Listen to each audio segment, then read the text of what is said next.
प्रश्न क्रमांक 1. महाराष्ट्रातील सातमाळा अजिंठा डोंगररांगा कोणत्या दोन प्रमुख नद्यांच्या खोऱ्यांना वेगळ्या करतात?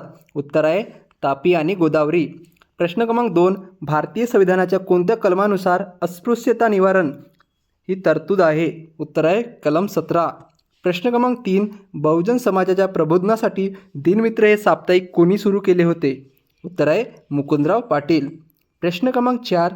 महाराष्ट्र शासनाच्या सर्वोच्च असलेला महाराष्ट्र भूषण पुरस्कार हा कोणत्या वर्षापासून देण्यात येत आहे? याचे उत्तर आहे 1996. प्रश्न क्रमांक 5. मानवी शरीरातील कोणत्या ग्रंथीला मास्टर ग्रंथी असे म्हणतात? याचे उत्तर आहे पीयूषिका ग्रंथी म्हणजे पिट्युटरी ग्लँड. प्रश्न क्रमांक 6. 1857च्या उठावात सातारा संस्थानाचे नेतृत्व कोणी केले होते किंवा चालवले होते? याचे उत्तर आहे रंगो बापूजी गुप्ते. प्रश्न क्रमांक 7. भारतीय संविधानाच्या सरनाम्यात समाजवादी, धर्मनिरपेक्ष आणि अखंडता हे शब्द कोणत्या घटनादुरुस्तीने जोडले गेले? याचे उत्तर आहे 42वी दुर्घटनादुरुस्ती 1976 मधील. प्रश्न क्रमांक 8. महाराष्ट्रातील पहिले रामसर पाणथळ क्षेत्र म्हणजे रामसर साईट म्हणून कोणत्या क्षेत्राची नोंद झाली आहे? याचे उत्तर आहे नांदूर मधमेश्वर, हा कुठे? नाशिकमध्ये. प्रश्न क्रमांक 9. वनस्पतींमध्ये जमिनीतील मुळांद्वारे शोषले गेलेले पाणी आणि खनिजांचे वहन कोणत्या ऊतीमार्फत होते? याचे योग्य उत्तर आहे जलवाहिन्या, त्यालाच काय म्हणतात? झायलम.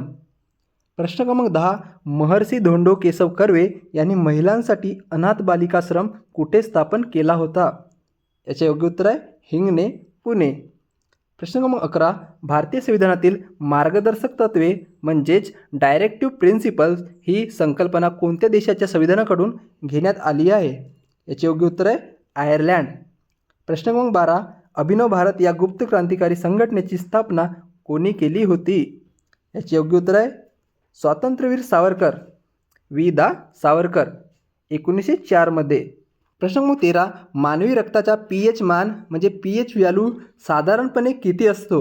याचे योग्य उत्तर आहे 7.35 ते 7.45 किंवा 7.4. प्रश्न क्रमांक 14. महाराष्ट्राच्या सीमेस लागून असलेल्या राज्यांपैकी कोणत्या राज्याची सीमा ही सर्वात लांब आहे? याचे योग्य उत्तर आहे मध्य प्रदेश. प्रश्न क्रमांक 15. महात्मा फुले यांच्या प्रेरणेने सत्यशोधक समाजाचे मुखपत्र म्हणून चालवले जाणारे दीनबंधू वृत्तपत्र कोणी सुरू केले? याचे योग्य उत्तर आहे कृष्णराव भालेकर. प्रश्न क्रमांक 16. भारतीय घटना समितीच्या मसुदा समितीचे ड्राफ्टिंग कमिटी, त्यालाच काय म्हणतात? मसुदा समितीला ड्राफ्टिंग कमिटी, याचे अध्यक्ष कोण होते? याचे योग्य उत्तर आहे डॉक्टर बाबासाहेब आंबेडकर. प्रश्न क्रमांक 17. भारतात हरित क्रांतीचे जनक, फादर ऑफ ग्रीन रिव्हॉल्यूशन असे कोणाला मानले जाते? याचे योग्य उत्तर आहे MS स्वामीनाथन.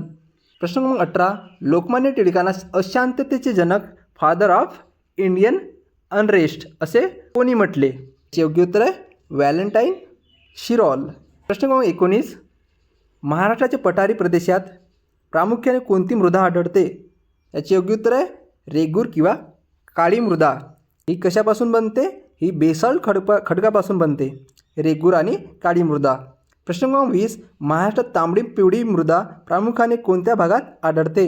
याचे योग्य उत्तर आहे पूर्व विदर्भ, उदाहरणामध्ये चंद्रपूर, गडचिरोली अशा जिल्ह्यांमध्ये. प्रश्न क्रमांक 21. लोकमान्य टिळकांनी सुरू केलेले मराठा वृत्तपत्र हे कोणत्या भाषेत होते?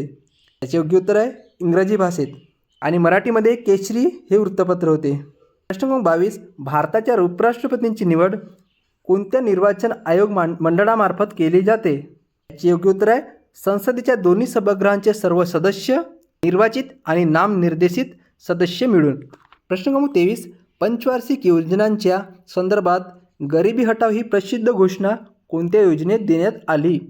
याचे योग्य उत्तर आहे 5वी पंचवार्षिक योजना 1974 ते 1979. प्रश्न क्रमांक 24. महाराष्ट्राच्या पहिल्या महिला राज्यपाल कोण होत्या? याचे योग्य उत्तर आहे विजयालक्ष्मी पंडित 1962 ते 1964. प्रश्न क्रमांक 25. आधुनिक भारताचे जनक म्हणून कोणाला ओळखले जाते? याचे योग्य उत्तर आहे राजा राममोहन राय. प्रश्न क्रमांक 26. राजर्षी शाहू महाराज कोल्हापूर संस्थानात प्राथमिक शिक्षण कधी सक्तीचे व मोफत केले? याचे योग्य उत्तर आहे 1912 मध्ये. प्रश्न क्रमांक 27. मानवी डोळ्याच्या कोणत्या भागावर वस्तूची स्पष्ट प्रतिमा तयार होते? याची योग्य उत्तर आहे नेत्रपटल, यालाच काय म्हणतात, रेटिना. प्रश्न क्रमांक 28, राजा राममोहन राय यांनी ब्रह्म समाजाची स्थापना कधी केली? याची योग्य उत्तर आहे 1828 मध्ये. प्रश्न क्रमांक 29, भारतातील कोणती नदी कर्कवृत्ताला दोनदा ओलांडते?